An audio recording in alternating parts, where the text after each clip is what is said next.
Photo यार ये photo बना लेते मुंह सामने कर यार मुंह बंद कर। अच्छा जी आप उधर ही थे बंद करना जिस दिन ये वकूआ हुआ है। सर वकूए से पहले मैं चला गया। तो क्या हुआ क्या तो उस दिन आपने क्या देखा था? सर बुलाओ नहीं ना बुलाओ नहीं सर फिर साड़ी भी कोई जिम्मेदारी है। बस करो सर साड़ी कोई जिम्मेदारी है। अच्छा चीमा साहब आज की अदालती कार्रवाई से मुतालिक बता दीजिएगा थोड़ा सा।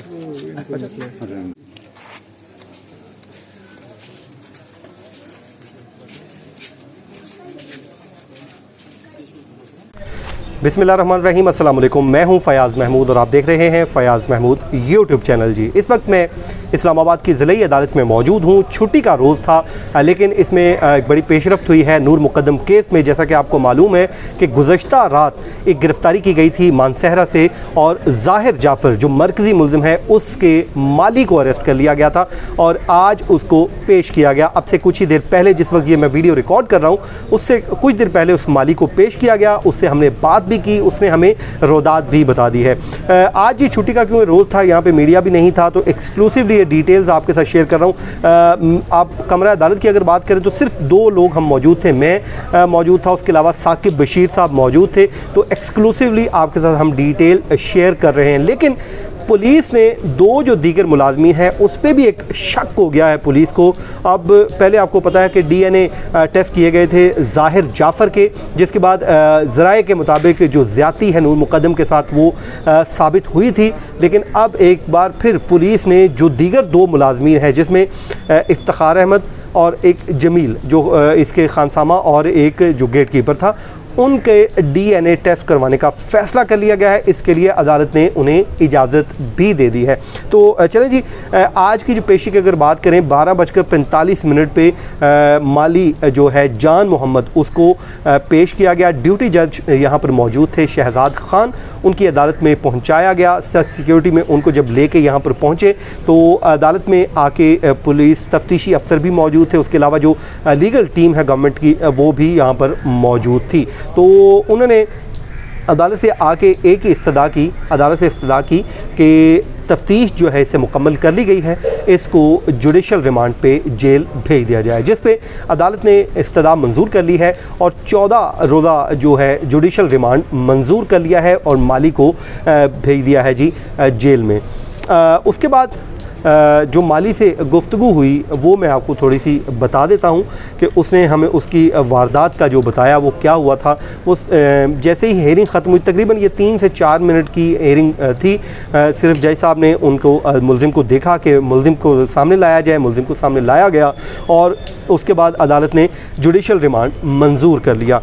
उसके अलावा जी अदालत में एक और इस्तदा की गई कि जो मुल्ज़िम इफ्तिखार है उसकी का DNA करवाना चाहते हैं, इसलिए अदालत से इस्तदा की गई कि उसको की जो तलबी है पोली क्लिनिक तक लाने की तलबी जो है वो अलाउ की जाए। जिसके बाद अदालत ने ये इस्तदा मंजूर की और अदालत ने कहा कि 16 तारीख को हम तलब कर लेते हैं और जुडिशल रिमांड क्योंकि उनका अभी तक 27 अगस्त तक है, तो अदालत ने कहा कि उसको तलब कर लेते हैं और उसके बाद हम ये करेंगे कि यहाँ से आपको अलाउ कर देंगे। तो पुलिस से पूछा गया कि आप क्यों तलब करवाना चाहते हैं जेल से, तो उन्होंने कहा कि इस वक्त वो जेल में मौजूद है, हमने DNA टेस्ट करवाने हैं और DNA टेस्ट करवा के उसको लाहौर लेबॉर्ट्री में भेजना है फॉर टेस्ट के लिए और हमें इतना अलाउ कर दें कि हम जो खून के सैंपल हैं वो हम ले लें, उसमें जाके पोली क्लिनिक हॉस्पिटल ले जाएंगे और वहाँ पे ले जाके उसको टेस्ट करवाएंगे और टेस्ट करवाने के बाद मुल्ज़िम को दोबारा जेल में भिजवा देंगे। तो अदालत ने ये इस्तदा मंजूर कर ली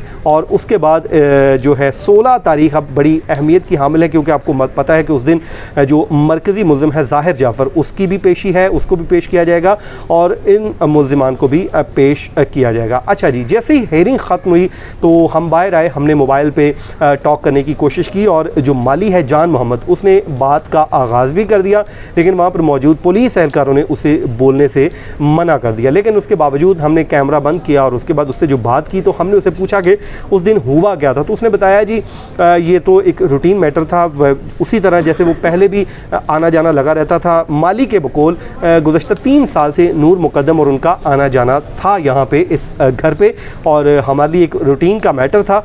और वो कहता है कि जी अचानक से मैं वहाँ पे काम कर रहा था, मैंने देखा कि जो नूर मुकद्दम साहिबा हैं उन्होंने जंप किया और जंप करके वो फौरी तौर पे कैबिन में जाके छुप गई और मैं पीछे देख रहा था बैठा और मैंने आके देखा वो लड़की की तरफ बढ़ा जो है ज़ाहिर जाफ़र है और बकौल मालिके के वो मुस्कुराता हुआ गया और उसने जाके उसको लड़की की बाजू से उसे पकड़ लिया और ले जाना शुरू कर दिया अपने साथ। तो यहाँ तक वो कहता है जी मैंने जब देखा तो फिर उसने जो जैसे ही करीब पहुंचा अपने यानी कि घर के अंदर इनसाइड जब करीब आया दरवाज़ा आप कह लें तो वहाँ से उसने उसको खींचना शुरू कर दिया, खींच के अंदर ले जाना शुरू कर दिया। तो फिर मैं वहाँ से फौरी तौर पे निकल गया, यहाँ से चला गया। तो ये उसकी स्टेटमेंट है, एक्सक्लूसिवली आपके साथ मैं शेयर कर रहा हूँ। तो इस पर साकिब साहब भी वहाँ पे मौजूद थे, साकिब बशीर साहब, वो अपने चैनल पे भी आपके साथ डिटेल्स शेयर करेंगे। तो ये हो गया जी। इसके बाद जो है उसको वहाँ से ले जाया गया। वो कहते हैं जी मैं वहाँ से चला गया। अब पुलिस ने मानसहरा से उसको अरेस्ट किया। जब वापस जा रहे थे हमने मज़ीद जब उनसे बातचीत करने की कोशिश की तो ज़ाहिर है हाई प्रोफाइल केस है, पुलिस नहीं चाहती कि इस पर वो हमारे साथ मुल्ज़िमान बात करें, तो मुल्ज़िम को रोक दिया गया कि हमसे बात ना करें। अच्छा जी, इसके अलावा एक और अपडेट ये है कि आने वाले दिनों में एक और बड़ी गिरफ्तारी मुमकिना तौर पे हो सकती है, क्योंकि जो ज़राए ये बताते हैं कि जो मुद्दई हैं यानी कि शौकत मुकद्दम नूर मुकद्दम साहिबा के जो वालिद हैं उनका की दरख्वास्त है, ये इस्तदा वो कर रहे हैं पुलिस से कि इस केस के साथ जितने भी लोग जुड़े हुए हैं, जितने भी एक्यूज़ हैं, सबको पकड़ा जाए, सबको कैफ़रे किरदार तक पहुँचाया जाए।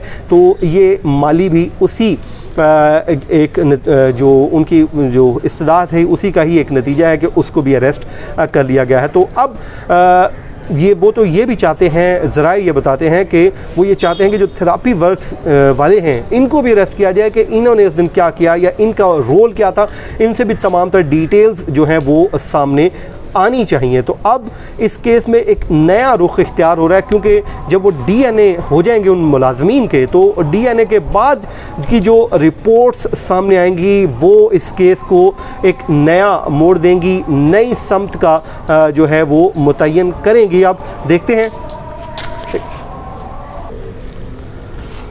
अच्छा जी, तो ये अब आने वाले दिनों में पता चलेगा, लेकिन अब एक कानूनी तौर पे एक जो एस्पेक्ट है इस केस का, अब इस जो एफआईआर को बार बार अमेंडमेंट भी हो रही है, उसमें गिरफ्तारियां भी हो रही हैं।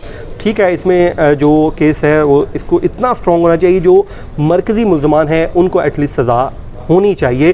तो मुझे ये है कि इसमें ऐसा ना हो कि इस बार अमेंडमेंट से कहीं केस जो है वो वीक ना हो जाए, क्योंकि जो वकला है वो तो बड़ा फ़ायदा उठाया करते हैं आमतौर पे। एक दिन लेट भी हो जाए एफआईआर तो वो तो अगले दिन रौला डाल देते हैं कि जी फ़लाँ तारीख को ये वक़ूआ होता है, तो एफआईआर जो है अगले दिन हुई है। तो इन चीज़ों को भी देखना है, और क्योंकि इसमें जुल्म की जो है इंतहा की गई है इस केस में, और इस केस को हर सूरत मंतकी अंजाम तक पहुँचना चाहिए। जो भी मरकज़ी मुल्ज़मान हैं या जिन्होंने इस घनौने जुर्म में उसका साथ दिया या जो घनौने जुर्म में शरीके जुर्म थे, उन सबको जो कानून जो आईन पाकिस्तान है उसके तहत करार वाकई सज़ा मिलनी चाहिए। तो ये था जी आज का हमारा वीलॉग।